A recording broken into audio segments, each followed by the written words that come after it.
பாலா, ஐயோ நான் இல்ல. உங்களை முருகன் சன்னதி கிட்ட தானே நிக்க சொன்னேன். இங்க என்ன பண்ணிட்டு இருக்கீங்க? ஏங்க நீங்க இல்லாம நான் மட்டும் போய் என்னங்க பண்றது? அதான் நான் தனியா நின்று இருக்கேன். எல்லா ஏற்பாடு ஓகேவா, நம்ம போலாமா?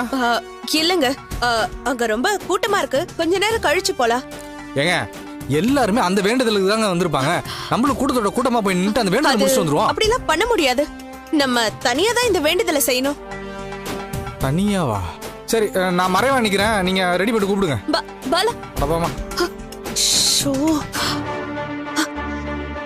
அருண் மட்டும்தான் வந்திருக்கான்னு நினைச்சா இவங்களும் வந்திருக்காங்க. இவங்க முன்னாடி எப்படி அங்க கல்யாணம் பண்றது? என் பிளானே கெடுத்துருவாங்க போல இருக்கு.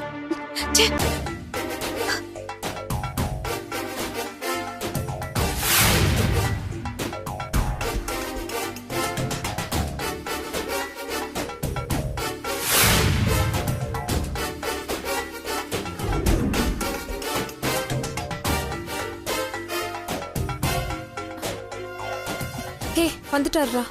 சார், எங்க சார் போனாரு உங்க டெனன்ட்? அவரை கையோட கூட்டிட்டு வரதானே போனீங்க? அது நான் போறதுக்குள்ள அவரு வேற பக்கம் போயிட்டாரு போல.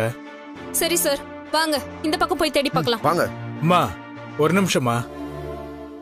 அம்மா, அவங்க சாமி கும்பிட போயிருப்பாங்க.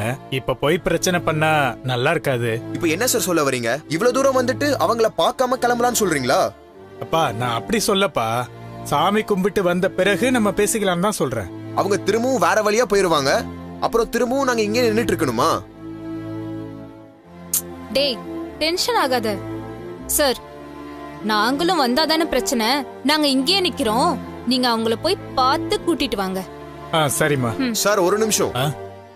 நான் போறதுக்குள்ள கிளம்பிட்டாங்கன்னு காரணம் மட்டும் சொல்லாதீங்க. இன்னைக்கு இப்பவே நாங்க அவங்கள பார்த்து பேசணும். இந்த பிரச்சனையை முடிக்கணும். இப்பவும் அவங்க மிஸ் ஆயிட்டாங்கன்னு சொன்னா திரும்பவும் உங்க வீட்டுக்கு தான் வருவோம். அவங்கள பாக்குற வரைக்கும் உங்களை விட மாட்டோம். அப்பா நான் என்ன கூப்பிட்டு வரேன்னு சொல்றேன்ல, கொஞ்சம் பொறுமையா இரு. டேய் நீ அமைதியா இரு. சார் நீங்க போய் கூட்டிட்டு வாங்க. சரிம்மா.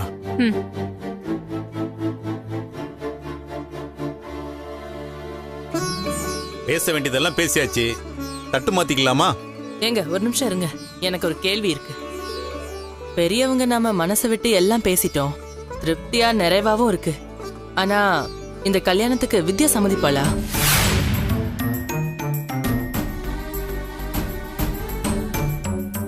ஏன் கேக்குறேன்னா, மொத தடவை ஆதவனோட நீங்க கல்யாண பேச்சு எடுத்தப்போ அவ விருப்பம் இல்லாத மாதிரி நடந்துக்கிட்டான்னு நான் கேள்விப்பட்டேன்.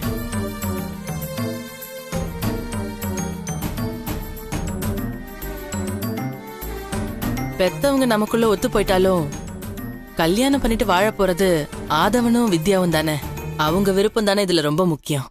நம்ம சம்மதமெல்லாம் 2ஆம் பட்சம்தான். இந்த கல்யாணத்தை வித்யா ஏத்துக்கிட்டு தான் ஆகணும்னு கட்டாயம் எல்லாம் எதுவும் இல்ல. அவ வேண்டான்னு சொல்றதுக்கு அவளுக்கு எல்லா உரிமையும் இருக்கு. ஆனா அவ முடிவு என்னங்கிறது மட்டும் எங்களுக்கு தெளிவா தெரியணும். புரியுதுங்க.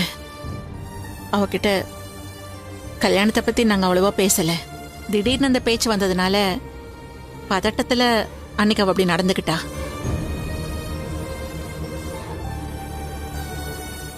அதெல்லாம் நீங்க மனசுல வச்சுக்காதீங்க. அவகிட்ட பக்குவமா பேசி சம்மதம் வாங்க வேண்டியது எங்களோட பொறுப்பு.